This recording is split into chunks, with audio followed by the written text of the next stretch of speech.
आश्रम। मस्तराम बाबा की जय, मस्तराम बाबा की जय। पीपली नामक गांव के सब लोग सिर्फ यही नारा लगा रहे थे। दूर दूर से लोग आ रहे थे और मस्तराम बाबा के आश्रम जा रहे थे। ये सब देखकर सोनिया अपनी पड़ोसन विमला से कहती है, दीदी आप सब लोग कहाँ जा रहे हो? अरे तुझे नहीं पता, हमारे गांव के आश्रम में बहुत प्रसिद्ध और तपस्वी बाबा मस्तराम आए हैं। क्या बाबा मस्तराम? ये कौन से बाबा हैं जिनका नाम भी इतना अतरंगी है? हाँ तो मादरचोद उसको जाके बोलना, मुझे क्या बोल रहा है? सिर्फ नाम ही नहीं, उनके काम भी अतरंगी हैं। हमारे गांव की सभी गरीब बच्चियों को उन्होंने नौकरी दिलवाई है अपने आश्रम में। और जिन औरतों के बच्चे नहीं होते थे, बाबा की कृपा से सबके आज बच्चे हैं। अच्छा, इतने चमत्कारी बाबा हैं। तो चलो दीदी, मैं भी आपके साथ चलती हूँ। फिर सोनिया विमला और गांव वालों के साथ आश्रम पहुँच जाती है। वहाँ जाकर सोनिया देखती है कि बाबा मस्तराम ध्यान में लीन थे। उनकी बड़ी बड़ी दाढ़ी, रुद्राक्ष की माला गले में। ये दृश्य देखकर सोनिया भी बाबा की शरण में आ जाती है।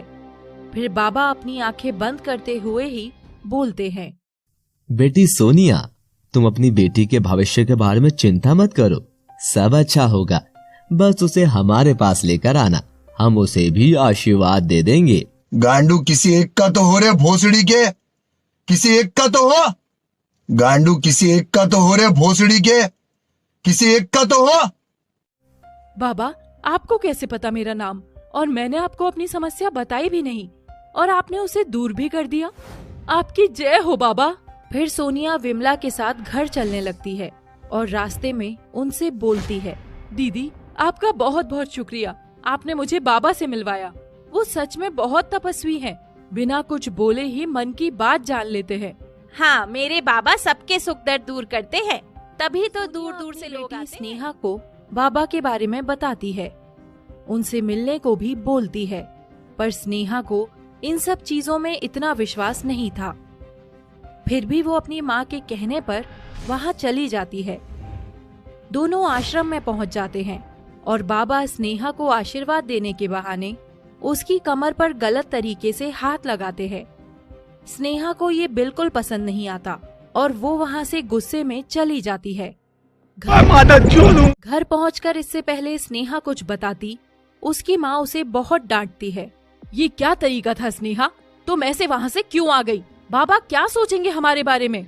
उनका इतना अपमान मैं बर्दाश्त नहीं करूँगी। तुझे कल ही उनसे माफी मांगनी होगी। पर माँ, पर वर्क कुछ नहीं, चलना है मतलब चलना है, समझी? अगले दिन फिर से सोनिया अपनी बेटी को लेकर बाबा के पास पहुंच जाती है। बाबा इसे माफ कर दो, इससे गलती हो गई, ये अभी नादान है। कोई बात नहीं बच्चा, पर हमें लगता है कि तुम्हारी बेटी पर किसी का बुरा साया है। इसे कुछ दिन आश्रम में ही छोड़ दो, हम सब सही कर देंगे, वरना इसकी मृत्यु निश्चित है। जादूगर है क्या? तेरे घर पे जादूगर आया था?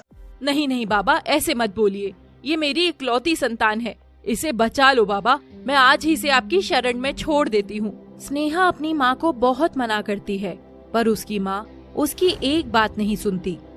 फिर रात को स्नेहा सो रही होती है, तभी उसे एहसास होता है जैसे कोई उसे छू रहा था। स्नेहा तभी उठ जाती है और सामने देखकर चौंक जाती है। वो कोई और नहीं, मस्तराम बाबा थे।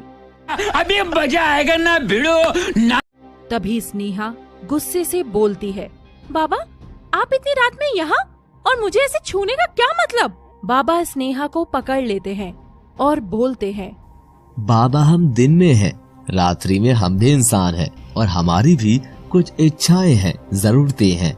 छी, तुम खुद को बाबा बोलते हो और इतनी गंदी सोच। मैं अभी यहाँ से जा रही हूँ और सबको तुम्हारी सच्चाई बता दूंगी। कहाँ जाओगी तुम? ये मस्तराम बाबा का आश्रम है। अपना काम करना। यहाँ इंसान आता तो अपनी मर्जी से है, पर जाता सिर्फ और सिर्फ हमारी मर्जी से है।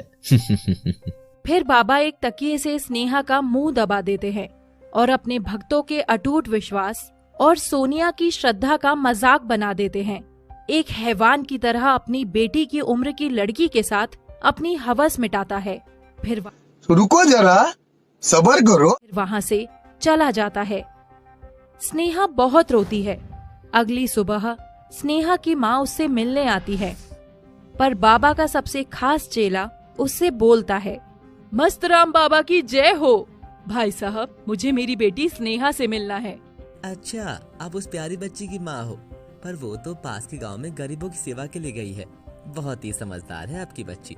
जब से आई है बाबा की तो परम भक्ति बन गई है। आश्रम से चली जाती है और उधर अब रोज स्नेहा को बाबा की हैवानियत झेलनी पड़ रही थी। तभी आश्रम में एक अनोखी नाम की लड़की आती है जो बहुत सुंदर थी। जब बाबा ध्यान में अकेले थे तो अनोखी उनसे मिलने आती है। बाबा, आप बहुत अच्छे हैं, मैं आपकी परम शिष्य बनना चाहती हूँ। अभी मजा आएगा ना भिड़ो ना। क्यों नहीं बच्चा, तुम बन सकती हो। फिर अनोखी बाबा के करीब आने की कोशिश करती है, पर बाबा को कुछ समझ नहीं आता कि इतनी सुंदर लड़की खुद ही उनके पास क्यों आ रही थी। फिर बाबा उससे बोलते हैं, ये क्या कर रही हो तुम बच्चा? आपको सुख प्राप्त करवा रही हूँ बाबा। इतना सुनकर बाबा खुश हो जाता है, पर तभी वहाँ अन्य भक्त आ जाते हैं। फिर अनोखी धीरे धीरे बाबा की सबसे खास और करीबी शिष्य बन जाती है, जिन पर बाबा आंख बंद करके विश्वास करते थे। एक दिन अनोखी बाबा से कहती है, बाबा, जब हम दोनों अकेले हों तब भी इतनी कड़ी सुरक्षा क्यों? मुझे आपके साथ कुछ खास समय बिताना है, क्या आप ऐसा नहीं चाहते? तभी बाबा अपने खास चेले को बुला लेते हैं और उससे कहते हैं, बेटा रामपाल, आज रात मेरे कक्ष के बाहर सुरक्षा नहीं होगी और तुम भी जाओ यहाँ से। सुबह ही आना, मुझे कुछ समय अकेले बिताना है। पर बाबा, सुरक्षा के बिना आप पूरी रात कैसे रहोगे? आपको खतरा हो सकता है। अपना काम करना। मुझे कोई खतरा नहीं है और तुम जाओ यहाँ से, ये मेरा हुक्म है। फिर बाबा के सब चेले और सुरक्षा कर्मी चले जाते हैं, सिर्फ बाबा और अनोखी रह जाते हैं। जैसा तुम चाहती थी मेरी जान, अब सिर्फ हम दोनों हैं। अब बाबा को अपना जादू दिखाओ। अनोखी बाबा के करीब जाती है और बाबा अपनी आंखें बंद कर लेते हैं। तभी वहाँ स्नेहा एक रस्सी लेकर आती है, जिससे स्नेहा और अनोखी मिलकर बाबा के हाथ पैर बांध देते हैं। स्नेहा, तुम यहाँ? और ये सब क्या है? मुझे रुको जरा, सब्र करो। क्यों बांधा है? अभी मैं अपने चेलों को बुलाता हूँ। बुला ढूंगी बाबा, किसको बुलाएगा? कोई नहीं सुनेगा तेरी आज, जैसे किसी ने मेरी नहीं सुनी थी। मुझे माफ कर दो बेटी, अब मैं कुछ नहीं करूँगा। तू अब सच में कुछ गलत नहीं करेगा, क्योंकि तू कुछ कहने के लिए जिंदा ही नहीं होगा। फिर अनोखी बाबा की जायदाद के पेपर लाती है और बाबा से साइन करवा ले।